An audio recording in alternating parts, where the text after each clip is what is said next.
Yengekieno, Tiambwetekieno. Bonjour, bonjour. Eh oui, c'est comme ça qu'on salue dans ma chaîne en Congo parce que je suis Congo et fière de l'être. Et il y a un challenge. Parlons nos langues, valorisons nos langues parce que personne d'autre ne peut le faire mieux que nous. Je reviens aujourd'hui, je suis contente de vous retrouver dans le cadre de ma rubrique Instant Motivation. Aujourd'hui, c'est la 8e vidéo et nous allons parler de l'instruction. Comme d'habitude, je commence par un proverbe en Congo. Et oui, la plus belle femme ne peut donner que ce qu'elle a. Je suis Congo, je trouve un proverbe en Congo. Même si je veux mal prononcer, ben voilà. Donc je vais lire parce que c'est pas évident. Kiasungama mina, kiakabakana lobolakio. Je répète. Kiasungama mina, kiakambakana lobolakio. Ça veut dire simplement avale ce qui est droit. Avale ce qui est droit, crache ce qui est transversal. Et on va parler de l'instruction pendant quelques instants avec vous aujourd'hui, en rapport avec le proverbe que je viens de dire. Pourquoi? Parce que les Africains, nous avons été en quelque sorte lobotomisés. Nous avons été programmés, robotisés à réfléchir selon une certaine direction. On nous a formatés à ne pas avoir l'esprit critique, à ne pas réfléchir par nous-mêmes. J'explique mon propos. À l'école, depuis tout petit, jusqu'à ce qu'on arrive à l'université, la formation ne consiste pas on ne donne pas une place à la libre expression. On est obligé de bout en bout à répéter les choses telles qu'on nous a données. Au niveau des basses classes, ça ne se voit pas trop, mais à partir du moment où, par exemple, on commence à avoir des dissertations, des sujets de philosophie, donc à partir du lycée et plus, on te donne un sujet de quelqu'un, philosophe ou je ne sais pas d'où, quelqu'un qui a dit quelque chose, je ne sais pas sous quel cieux, on te demande de disserter autour de ce sujet-là. Et celui qui a la bonne note, c'est pas celui qui a eu l'esprit critique, qui a dit ce qu'il pouvait par rapport à son intelligence, par rapport à son ressenti. Non. Celui qui a 20 sur 20, le meilleur élève, celui qui s'est satisfait à l'examen, c'est celui qui a, en contrepartie, donné encore plus de citations dans sa dissertation. Donc, quand on te demande de disserter sur un sujet, et toi à l'intérieur, tu vas encore dire, Descartes a dit, Mao Tse-tung a dit, Tempels a dit, Socrate a dit.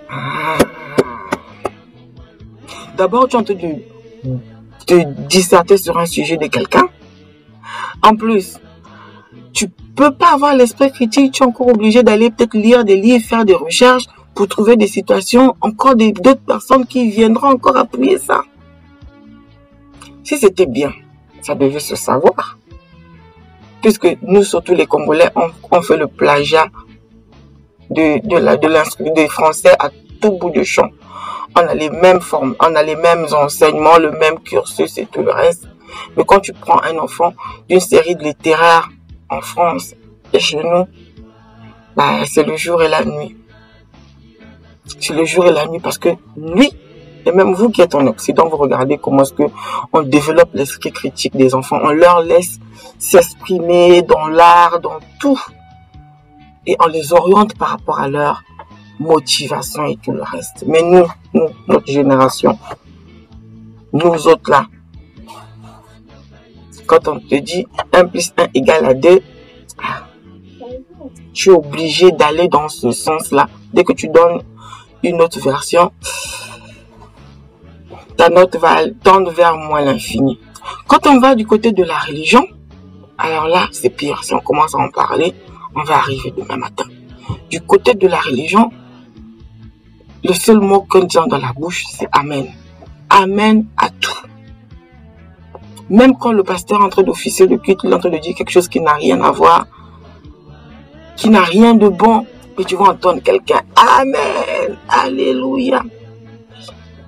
Je n'ai même pas compris. Donc c'est devenu, on devient des bénis, oui, oui. On dit oui à tout. On ne réfléchit même plus à rien. Même la Bible, les chrétiens ne lisent pas la Bible. Et quand il lit la Bible comme un journal. Et quand même il lit comme un journal, il croit tout ce qui est écrit là comme à la lettre. Il peut avoir un niveau d'instruction universitaire. Il est au courant que l'Afrique est le berceau de l'humanité. Mais c'est le même qui va te dire, mon ancêtre, c'est Adam et Ève. Ok? Donc si l'Afrique est le berceau de l'humanité et que ton ancêtre c'est Adam et Ève, donc Adam et Ève étaient noirs. Mais pourquoi est-ce qu'on les représente toujours blancs? Tu t'es posé la question. Si Adam et Ève étaient blancs, Adam et Ève étaient noirs, donc Caïn a tué Abel, ils ont eu 7. 7 a eu Métuséla a eu Enoch, après il y a eu Noé a eu 3 enfants, Sem, Cam et Japhet.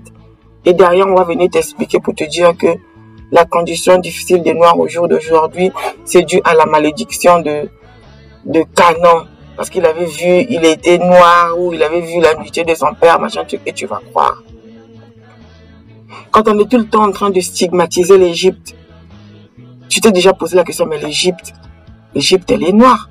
C'est peut-être tes ancêtres que tu es en train de stigmatiser tout le temps. Puisque l'Égypte est toujours synonyme du démon, de ce qui n'est pas bien, de ce qui est néfaste. Quand on va te parler de la femme phénicienne, de la femme cananéenne, tu lis ça tous les jours, tu t'es déjà arrêté pour te demander que non. Mais la Phénicie par rapport à la carte de l'époque, c'était où? Canaan par rapport, c'était où? Non. Tu bois ça comme ça, tu avales tout, les arêtes, les boyaux, tout, tu avales. Mais la femme cananéenne, c'est une femme noire. La femme phénicienne, c'est une femme noire. Et Jésus a dit quoi à la femme phénicienne? Il ne donne pas la nourriture des enfants aux chiens. C'est un long débat. Mais quand tu commences à parler comme ça, on commence à te regarder avec les yeux.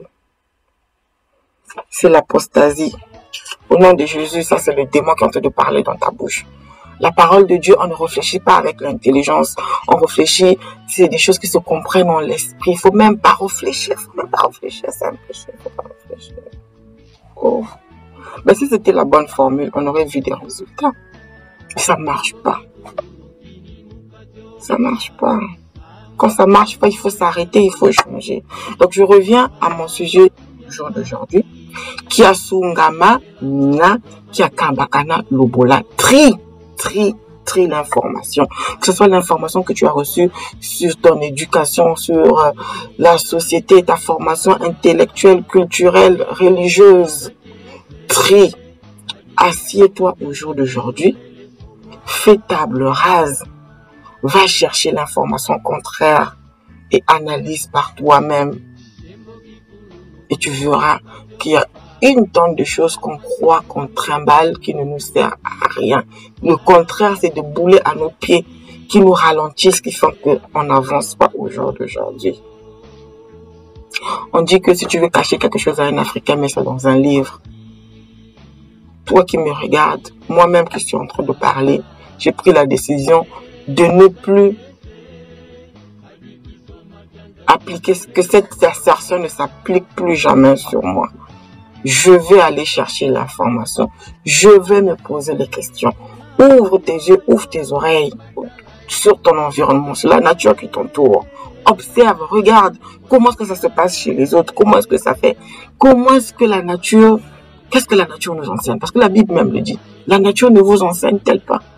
Observe la nature, comment se passe, comment la nature, Dieu te parle dans la nature autour de toi. Et quand tu as toutes ces informations-là, trouve après ta propre voix. Parce que tu vas l'entendre.